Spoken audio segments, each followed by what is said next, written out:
Santé, Samuel Santé, Archibald. Julie. À la pêche, on boit de la bière en canette. On boit de la bière en canette. Ben oui, ça c'est plus facile à ramasser, puis Oui. ça pollue moins du fait même. Merci de nous accueillir dans ton coin de pêche. C'est pas vraiment chez moi, mais je me sens chez nous en tout cas. La Ouais. rivière Sainte-Marguerite, Oui. c'est un site qui est très prisé. Oui. C'est une rivière que tu as Oui. adoptée. Oui, c'est une rivière que qui j'ai t'a adoptée, adopté. qui m'a adopté en retour aussi. J'ai été porte-parole il y a 2 ans maintenant. C'est vraiment un coin où je reviens constamment. Puis on dirait que c'est un rêve d'enfance d'une certaine façon. Il y a déjà un cultivateur du lac Saint-Jean qui m'a déjà dit la rivière Sainte-Marguerite, c'est beau comme dans un rêve. Tu sais, puis j'ai dit c'est exactement C'est ça. vrai. Et on dirait que c'est un rêve que je réalise Ouais. à chaque fois que je viens à la pêche ici. Vraiment le rêve du petit garçon qui passait, quand on montait vers Tadoussac, tout ça, on passait puis on se demandait c'était qui ces messieurs-là sur la Ouais. rivière qui pêchaient, puis c'était quoi exactement la ressource. Ça fait que maintenant, je le réalise.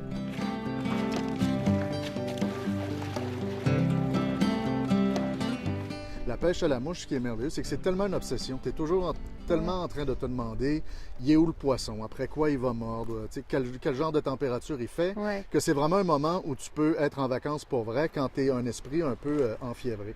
Maintenant, j'écris de plus en plus. J'ai beaucoup de projets en ce moment. J'ai 2 projets, entre autres, où ça va se passer sur la Sainte-Marguerite, où il y a de la pêche à la mouche dedans. Ça fait que c'est en train de devenir un thème de l'écrivain aussi. Mais là, on veut en savoir plus. Ben, on va en savoir plus. Ben, je suis en train d'écrire, en fait, une histoire de pêche à la mouche, une espèce d'histoire d'horreur de pêche à la mouche dans un de mes prochains projets. Et en ce moment, je suis en train de développer une série de polars régionaux. Je fais une série de polars qui va se passer dans la région. Je dis, c'est pas vrai qu'il y a juste les Suédois qui vont faire de l'argent avec des polars C'est dans vrai. 10 pieds de neige. Ça fait que je m'y mets. Et dans un de ces polars-là, éventuellement, j'en ai un plan pour 4-5, mais j'en ai un que je voudrais qu'il se passe sur la rivière Sainte-Marguerite, toute une série de meurtres sur la rivière Sainte-Marguerite. J'espère que ça n'arrivera pas en vrai, là, mais je trouve que ça ferait un beau théâtre pour un polar.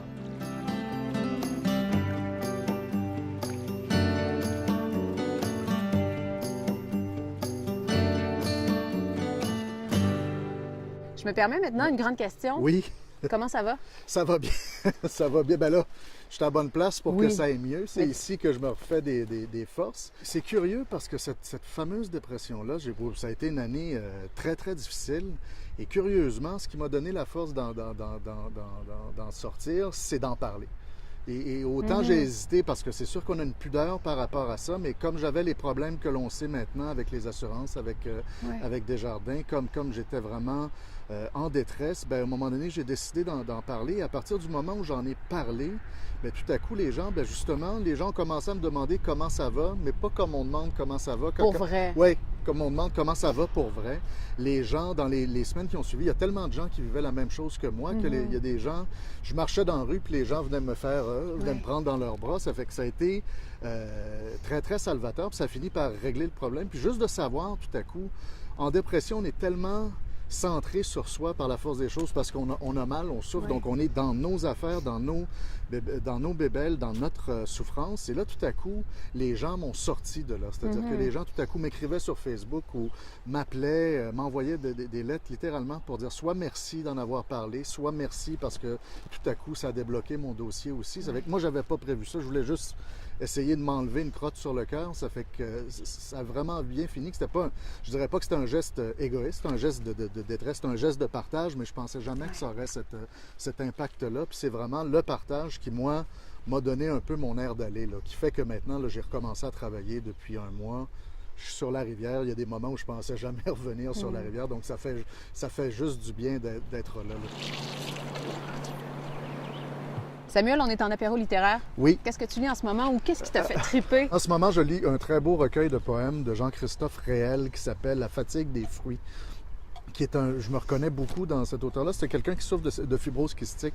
Et donc, il écrit beaucoup. C'est un beau recueil de poèmes qui parle d'amour, qui est très drôle par moments, mais qui parle aussi de sa maladie et du fait d'être en souffrance. La fatigue des fruits, c'est un beau titre. Je trouve que c'est très estival en même temps parce que c'est comme un recueil qui parle beaucoup du fait de s'arrêter, d'avoir un peu de savourer la lenteur, la langueur de l'été un peu. Et je relis en ce moment Là, c'est ma lecture d'été, c'est la place où je la relis tout le temps, ce très beau texte qui est La rivière du sixième jour, qu'on connaît grâce à Brad Pitt, là, mais Oui. dont j'aime beaucoup, beaucoup le bouquin, qui est tout un livre, en fait, sur la pêche à la mouche, puis comment la pêche à la mouche éclaire la relation entre deux frères le long du siècle. Ça fait que c'est une super, super histoire.